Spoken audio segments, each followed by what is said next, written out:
Praise lord. దేవాతి దేవునికి వందనాలు. ప్రభు నామమున మీ అందరికీ నా ప్రత్యేకమైన వందనాలు, శుభాలు తెలియచేస్తున్నాను.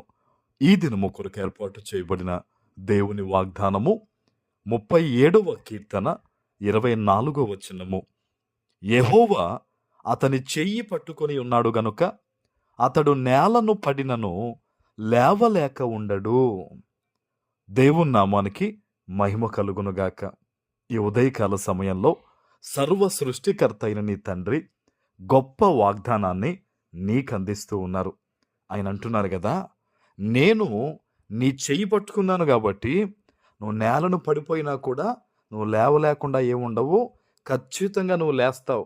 నేను నీకు సహాయం చేస్తాను.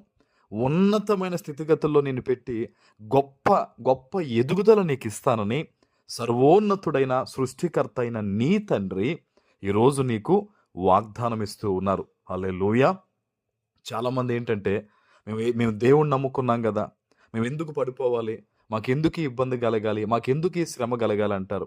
మన జీవితం అనేది దేవుని చిత్తము. ఖచ్చితంగా ప్రతి ఒక్కరి జీవితంలో అప్ అండ్ డౌన్స్ అనేది ఉంటాయి, ఇబ్బందులు ఉంటాయి. అయినప్పటికీ కూడా దేవుడే చెప్తున్నాడు, నేను నీ చేయి పట్టుకున్నాను. ఆయన చెప్తున్నాడు, నేను చేయి పట్టుకున్నానని.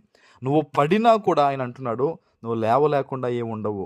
ఖచ్చితంగా ఉన్నతమైన స్థితిగతుల్లో నేను పెట్టడానికి, నేను ఉన్నతమైన స్థానంలో నేను పెడతానని ఈ ఉదయకాల సమయంలో దేవుడు వాగ్దానం ఇస్తున్నారు. ఆమెన్.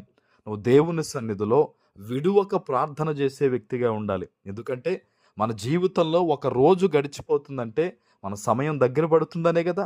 కాబట్టి దేవుడు నాకు ఇచ్చిన బాధ్యత ఏంటి, నేను ఇంకా దేవుని కొరకు ఏం చెయ్యాలి, ఎలా జీవించాలి ఈ జీవితాన్ని, పరలోక రాజ్యాన్ని నేను స్వతంత్రించుకోవాలన్న ఆలోచన కలిగి ఎప్పుడూ కూడా మనం యథార్థంగా జీవించేవారిగా ఉండాలి.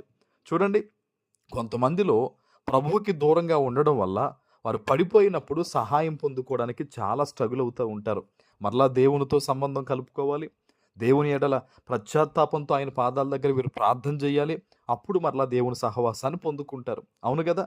మరి ఈరోజు నువ్వు ఏ స్థితిలో ఉండి పడిపోయిన స్థితిలో ఉన్నావా, అది ఆత్మీయంగా కావచ్చు, లేదా ఈ లోక సంబంధమైన కొన్ని విషయాల్లో నీవు పడిపోయి దేవుని ఎడల భయభక్తులు కలిగే ఉన్నావా, నీకు కూడా దేవుడు చెప్తున్నాడు, నేను నీతోనే ఉన్నాను, నువ్వేమాత్రం భయపడొద్దు.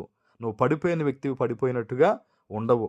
వ్యాపారంలో ఒకవేళ ఇబ్బంది వచ్చిందేమో, ఉద్యోగంలో ఏదైనా సమస్య వచ్చిందేమో, కుటుంబంలో ఏదైనా కలతలేమో, బిడ్డల విషయంలో ఏదైనా బాధ ఉందేమో, ఆస్తి తగాదాలు ఉన్నాయేమో, ఆధ్యాత్మిక జీవితంలోనే నువ్వు ఒకవేళ ఏమన్నా సమస్యలతో ఉన్నావేమో, ప్రభువే చెప్తున్నాడు నీతో, నేను నీకు తోడుగా ఉన్నాను, నేను నీ చేయి పట్టుకున్నాను, నువ్వు ఖచ్చితంగా లేస్తావు, గొప్ప కంబ్యాక్ ఉంటుంది నీకు, గొప్పగా నువ్వు దీవించబడతావని సృష్టికర్త అయిన నీ తండ్రే నీతో మాట్లాడుతున్నారు. హల్లెలూయా. నువ్వేమాత్రం దిగులు పడొద్దు, భయపడొద్దు, నమ్మకంతో ప్రార్థన చేయి. నా దేవుడు చేస్తాడు అని పలుకు, నా దేవుడు ఇస్తాడు అని పలుకు, నా దేవుడు నన్ను లేవనెత్తుతాడు అని పలుకు. అప్పుడు ఖచ్చితంగా నీ మాటను దేవుడు ఆయన చిత్తానుసారంగా దీవిస్తాడు. కొంతమంది ఏం పలుకుతారంటే, నా జీవితం ఇంతే, నా బ్రతుకింతే, నేను ఇంకా లేవలేనేమో, నాకు ఎవ్వరూ సహాయం చేసేవారు లేరు అనుకుంటారు. ఎందుకు మనుషులు నీకు చేయాలి? నువ్వెందుకు అటువంటి మాటలు మాట్లాడాలి? అలా మాట్లాడొద్దు. నువ్వు ఏ స్థితిలో పడిపోయి ఉన్నావో, మైనస్సుల్లో ఉన్నావో, పలుకు, సత్యాన్ని పలుకు. దేవుని వైపు చూచి నువ్వు నన్ను లేవనెత్తుతావయ్యా, నా వ్యాపార, ఉద్యోగ, కుటుంబ, ఆత్మీయ జీవితాల్లో సమృద్ధినిస్తావయ్యా, ఇశ్రాయేలీయులను దీవించిన వాడివి, ఇశ్రాయేలీయులకు మన్నానిచ్చిన వాడివి, ఈరోజు నాకు మన్నానిస్తావయ్యా, శ్రేష్టమైంది ఇస్తావయ్యా అని నువ్వు పలుకు.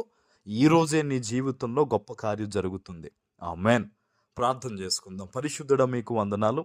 ఈ ఉదయకాల సమయంలో మీరు ఇచ్చిన గొప్ప వాగ్దానము ప్రతి బిడ్డ జీవితంలో నెరవేర్చి స్థిరపరచమని యేసు నామమున ప్రార్థిస్తున్నాను తండ్రి. ఆమేన్.